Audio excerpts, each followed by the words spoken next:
ನಮಸ್ಕಾರ. DV news Karnataka. ನಾನು ಶಂಕರ್ ತೊಂಟಾಪುರ.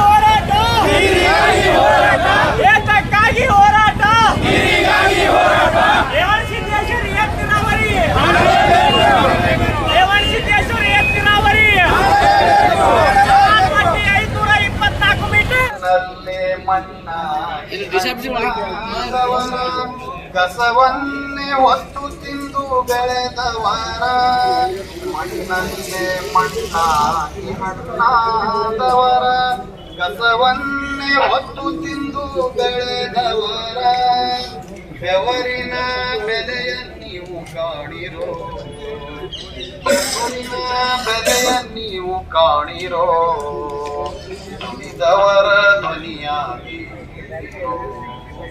ಬನ್ನಿರೋ ಬನ್ನಿರೋ ಬನ್ನಿರೋ,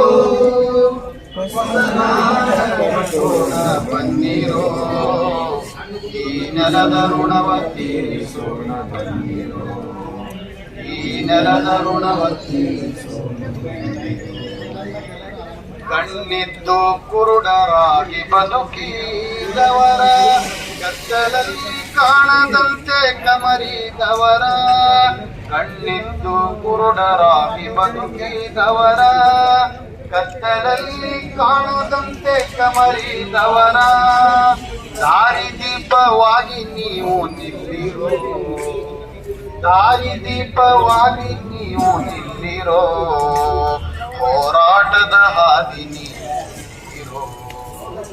ಬನ್ನಿರೋ ಬನ್ನಿರೋ ಬನ್ನಿರೋ, ಹೊಸನಾಡ ಕಟ್ಟೋಣ ಬನ್ನಿರೋ, ಈ ನೆಲದ ಋಣವ ತೀರಿಸೋಣ, ಈ ನೆಲದ ಋಣವ ತೀರಿಸೋಣ. ಬನ್ನಿರೋ ಬನ್ನಿರೋ ಬನ್ನಿರೋ, ಹೊಸನಾಡ ಕಟ್ಟೋಣ ಬನ್ನಿರೋ. ನಮ್ಮ ಬಿಜಾಪುರ ಜಿಲ್ಲೆ ಸಮಗ್ರ ನೀರಾವರಿ ಆಗಬೇಕು. ಯಾವುದೇ ಕಾರಣಕ್ಕೆ ನೀರಾವರಿ ನಾವು ಬಿಡಂಗಿಲ್ಲ.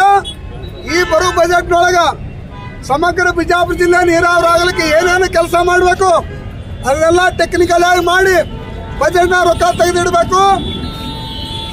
ರೇವಣ ಸಿದ್ದೇಶ್ವರ ಏತ ನೀರಾವರಿ ಅರ್ಧ ಆಗಿದ್ದು, ಇನ್ನೂ ಅರ್ಧ ಆಗಿಲ್ಲ. ಚಟ್ಟಣ ಭಾಗ ಮತ್ತು ಬಬಲೇಶ್ವರ ಮತ್ತು ಕ್ಷೇತ್ರಕ್ಕೆ ಅದಕ್ಕೆ ಪೂರ್ತಿ ಎಸ್ಟಿಮೇಟ್ ಮಾಡಿ ರೊಕ್ಕ ಇಟ್ಟು ಟೆಂಡರ್ ಕರಿಬೇಕು. ಈಗೇನು ಎಲ್ಲ ಕೆರೆಗಳು ಯೋಜನೆ ರೆಡಿ ಮಾಡಿದ್ರೆ ತಕ್ಷಣಕ್ಕೆ ಇವತ್ತೇ ನೀರು ಬಿಡಬೇಕು. ಮೂರನೇದು ಆಲ್ಮಟ್ಟಿ 524 ಮೀಟರ್ ಎತ್ತರಿಸಬೇಕು. ಆಲ್ಮಟ್ಟಿ 524 ಎತ್ತಲಿಕ್ಕೆ ಏನು ರೊಕ್ಕ ಬೇಕು ಎಲ್ಲ ಮಾಡಬೇಕು. ಮುಂದಿನ ವರ್ಷ ಯಾವುದೇ ಕಾರಣಕ್ಕೆ ನಮ್ಮ ನೀರು ಸಮುದ್ರಕ್ಕೆ ಹಾರ್ದು ಹೋಗಬಾರ್ದು. ಎಲ್ಲ ನೀರು ಸ್ಟೋರ್ ಮಾಡಬೇಕು. ಎಲ್ಲ ನಾವು ಇಡೀ ಬಿಜಾಪುರ ಜಿಲ್ಲೆ ನೀರಾವರಿ ಆಗಬೇಕು ಅಂತ ಒತ್ತಾಯ ಮಾಡ್ಕೊಂಡು ನಾವು DCFs ಕೊಟ್ಟಿವಿ. ಸರಿಯಾಗಿ ನಮ್ಗೆ ಫಸ್ಟಾಗಿ ಅನ್ಸರ್ ಸರ್ಕಾರ ಬಂದ್ರೆ ಇವತ್ತು ಮುರಿತಾವ, ಇಲ್ಲಕಂದ್ರೆ ನಮ್ದು ಹರ್ತಾಳ ಕಂಟಿನ್ಯೂ ಆಗ್ತದೆ. ಅದಕ್ಕೆ ದಯವಿಟ್ಟು ಎಲ್ಲ ಬಿಜಾಪುರ ಜಿಲ್ಲೆ ಎಲ್ಲ ನಾಗರಿಕರು, ಅಕ್ಕ ತಂಗಿಯರು, ಅಣ್ತಮ್ಮರು ಎಲ್ಲ ಸಹಕಾರ ಮಾಡಬೇಕು. ನಮ್ಮದು ಉದ್ದೇಶ ಇಡೀ ಜಿಲ್ಲಾ ನೀರಾವರಿ ಆಗಬೇಕು. ನೀರಿಲ್ಲವೇ ದೇಶದಾಗ ಏನಿಲ್ಲ. ಆ ನೀರಿಂದ ತಪ್ಪದ ಸಾರತ್ಯನೂ ಅಲ್ಲ. ಅದಕ್ಕೆ ಅಲ್ಲ ಚಡ್ಚಣ ಭಾಗಕ್ಕೆ ಏನು ರೇವಣ ಸಿದ್ದೇಶ್ವರಿ ನೀರಾವರಿ ಬರಬೇಕಾಗಿತ್ತು, ಅರ್ಧ ಮಾತ್ರ ಬಂದದ, ಏನೋ ಅರ್ಧ ಆಗಿಲ್ಲ. ಅದು ಆಗ್ಬೇಕಂತ ಪಟ್ಟು ಹಿಡ್ಕೊಂಡು ನಾವೆಲ್ಲ ಕುಡಿದೇವತ್ತ. ಅದಾಗೋ ತನಕ ನಾವು ವಿಶ್ರಮಿಸಂಗಿಲ್ಲ. ಆಮೇಲೆ 524 ಆಲ್ಮಟ್ಟಿ ಎತ್ತರಿಸ್ಬೇಕು. ನೀರು ಹಿಡಿದಿರ್ಬೇಕು 105 TMC ನಮ್ಮ ಜಿಲ್ಲೆಗೆ ಉಪಯೋಗ ಮಾಡ್ಕೊಂಡು ಮುಂದಿನವ್ರು ಕೊಡ್ಬೇಕು ನೀರು. ನಾವು ಕೊಡಲಾಗ ಬೇಡನೇ ಇಲ್ಲ. ಮೊದಲು ನಮ್ಮ ಜಿಲ್ಲೆ ನೀರಾವರಿ ಆಗ್ಬೇಕು. ನಮ್ಮ ಜಿಲ್ಲೆ 200 ಹಳ್ಳಿಗಳು ಮುಣಿಗಾವ್, ಅವರೆಲ್ಲ ಜಮನೆಲ್ಲ ಹಾಳು ಮಾಡ್ಕೊಂಡಾರ. ಆದ್ರೆ ನಮ್ಮ ಜಿಲ್ಲೆಗೆ ನೀರಿಲ್ಲ ಅಂತ ಅನ್ಯಾಯ ಇದು. ಹಾಗಾಗಿ ನಾವೆಲ್ಲ DC ಕಚೇರಿಗೆ ಹೊಂಟಿದ್ದೇವೆ. ನಮ್ಮ ರಾಜ್ಯಾಧ್ಯಕ್ಷ ಒಂದು ಎರಡು ಮಾತಾಡ್ತಾರೆ. ರೈತ ಬಾಂಧವರಲ್ಲಿ ನಮಸ್ಕರಿಸುತ್ತಾ ತಾವು ಇಲ್ಲಿ ನಾವು ಯಾಕಂದ್ರೆ ಆಲಮಟ್ಟಿ 520 ಮೀಟರ್ ಎತ್ತರ ಆಗಬೇಕು. ಆಮೇಲೆ 25 ಮೀಟರ್ ಎತ್ತರ ಆಗಬೇಕು. ಸಮಗ್ರ ಬಿಜಾಪುರ ಜಿಲ್ಲೆ ನೀರಾವರಿ ಆಗಬೇಕು. ಸಮಗ್ರ ಎಲ್ಲ ಜಿಲ್ಲೆಯಲ್ಲಿ ಕೆರೆ ತುಂಬು ಯೋಜನೆ ತೀವ್ರಗತಿಯಲ್ಲಿ ಕೈಗೊಳ್ಳಬೇಕು. ಯಾವ ಉದ್ದೇಶನೂ ನಮಗಿಲ್ಲ, ಯಾವ ಸರ್ಕಾರಕ್ಕೆ ನಾವು ವಿರೋಧಿ ಅಲ್ಲ. ನಮಗೆ ಬೇಕಾದ್ದು ನೀರು. ಸಂತ ಮಹಾರಾಜ ಸಿದ್ದೇಶ್ವರ ಸ್ವಾಮೀಜಿಯವರ ಕನಸ ಇವತ್ತು ನನಸಾಗಬೇಕಾದ್ರೆ ಇವತ್ತು ನಮ್ಮ ಸರ್ಕಾರ ಇರುವುದರಿಂದ, ಯಾಕಂದ್ರೆ ಕಣ್ಣು ತೆರೆದು ನೋಡಬೇಕು ರೈತರ ಪರಿಸ್ಥಿತಿ ಏನದ.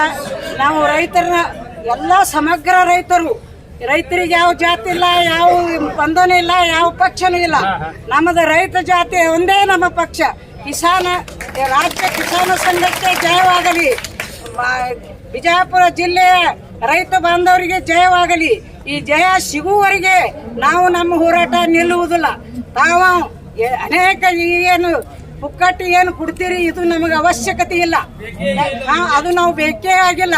ನಾವು ಒಬ್ಬ ಮಹಿಳೆಯಾಗಿ, ಯಾಕಂದ್ರೆ ಹೆಣ್ಮಕ್ಳ ಪರಿಸ್ಥಿತಿ ಬಸ್ಸಿನಲ್ಲಿ ನೋಡ್ತೇವೆ ನಾವು, ಕಾಲು ಮುರ್ಕೊಳ್ಳೋಂಥ ಪರಿಸ್ಥಿತಿ ಆಗ್ಯದ. ನೀವು ಯಾರು ನಾವು ಹೆಣ್ಮಕ್ಳು ನಿಮಗೆ ಪುಕ್ಕಟ್ಟು ಬೇಡಿದ್ದೇವೇನು? ಇಲ್ಲೇ ಇಲ್ಲ. ನಾವು ಏನೂ ಪುಕ್ಕಟ್ಟು ಬೇಡಂಗಿಲ್ಲ. ನೀರು ಮಾತ್ರ ನಿಮಗೆ ಬೇಡ್ತೇವೆ. ನೀರು ಕೊಟ್ಟರೆ ಯಾವನಿಗೆ ನಾವು ಭಿಕ್ಷೆ ಬೇಡುವ ರೈತರಲ್ಲ.